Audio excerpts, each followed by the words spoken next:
A macaque named Punch and his plushy companion have drawn a legion of fans across the world after videos of the baby primate went viral on social media this month.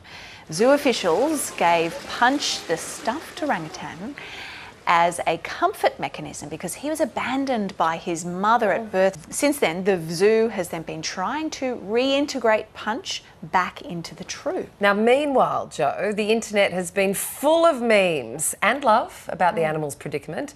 Even IKEA is getting on board with the hang in there Punch hashtag. So what exactly is going on with the troop? Are they a bunch of meanies? Let's find out.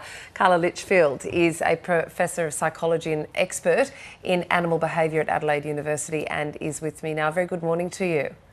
Good morning. Thank you for having me. Oh, not at all. So Punch grabbed our hearts yesterday, and not just ours here at Weekend Breakfast, it seems not across the country and the world.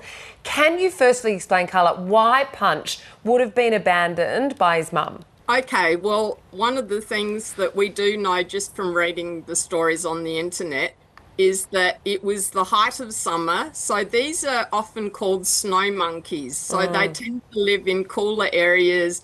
You may have seen them in documentaries where they actually swim and lie around in these natural hot springs so that they warm up when it's really cold and snowy. So he was born in the height of summer in a week where there was a heat wave in sort of over 30 degrees. So his mum was probably heat stressed. She was a first-time mum from just the things that I've read on the internet.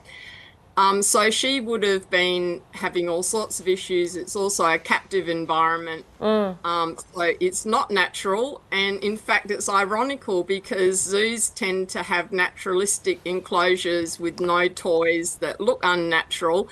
And yet this IKEA plushie has grabbed people's attention, and it's almost a great marketing tool because thousands have been going to the zoo and buying more of these plushies. But yeah, we connect to Punch because he's just a baby. He's like a hairy little human baby, and like human babies, he needs a mum or a caregiver to protect him, to teach him how to be a little monkey. They have long childhoods where they have to learn all the behaviours to survive, and they're very, very intelligent and a social species like humans. And he's just a baby, and so for him, this plushie is comfort. And it's a bit like the sad part for me is that it reminds me of the Harry Harlow experiments in the 50s and 60s where monkeys were taken from their mums and then they were hand-reared with either a wire mother who provided food but was basically this wired, not cuddly surrogate mum, and then the soft mother who they ran to for comfort, even though no food was provided. So they want to cling, they want to get comfort. And so this plushie is like that surrogate, just like a little kid would run to their mum for comfort. Yeah. Carla, I want to ask you a couple of things here because there's a lot going on. Why is Punch struggling to find acceptance with the troop? What sort of animal behaviour is that? Well, he was taken away from the group and hand-reared, and that's why zoos tend not to hand-rear infants because they have to learn their normal behaviours by being in the group with their mum who protects them and teaches them things. And so he was reintroduced to the group in the hope that he would become part of the group again, and it sounds like he's integrating. He's starting to do some grooming behaviours. He's starting to do a bit of play, but just like any baby, or child, they have bouts of play and then they run back to mum. And if something goes a bit scary, they run back to mum. So he's actually doing what an infant would do, a primate. Okay. Hopefully it'll end up okay and he'll be part of the group, but he'll have to integrate and learn these behaviours or else he'll be kind of like a messed up weird little guy who doesn't know how to be a proper monkey. So that's why you want him to be part of a group. Okay, so you're calling his future might be a messed up poor little guy, but is it really upsetting for him or is it just upsetting for us humans going, oh, the poor thing, he's being left out, he's being bullied? Well, it's upsetting for him because he doesn't have a protector or that the monkey caregiver that he can go to for comfort. Maybe he'll be adopted by one of them, maybe he'll be protected. But this species is actually known as being quite a gentle species, and that's why, unfortunately, they're the most popular biomedical subject in Japanese labs for medical experiments. And for mapping of the brain for neuroscience experiments. But they're also considered pests by farmers. So about 5,000 a year are culled or killed because they raid crops because of climate change and habitat loss.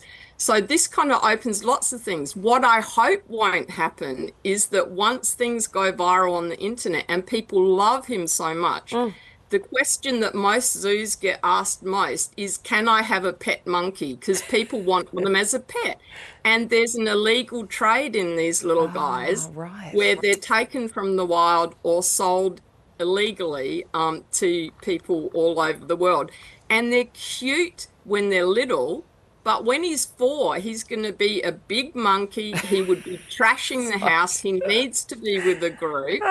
And so they make absolutely terrible pets, and they need to be with their conspecifics or other monkeys. Okay, really briefly, Carlos, I've got to get moving on. What more could zookeepers be doing to help him fit back in?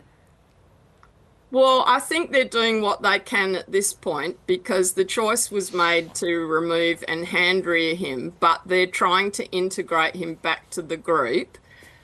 So they're doing what they can because they can't be in the enclosure being his caregiver and fighting off other monkeys. So they have to give it a chance for the group to integrate because this is his family. Like from what I can gather, his mum's still in that enclosure or part of this group. So he knows this is his family.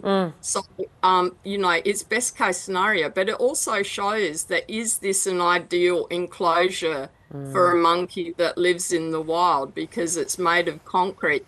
You may not know, but I'm a scientist who was a month in an enclosure, so I know what it's like to be in an enclosure in a zoo. So about 20 years ago, I was in the human zoo, and I had, and that was the height of Australian summer, and I had thermometers set up around the enclosure, and in an enclosure like that, in the 30-degree days, it could be 60 plus degrees in parts of the enclosure.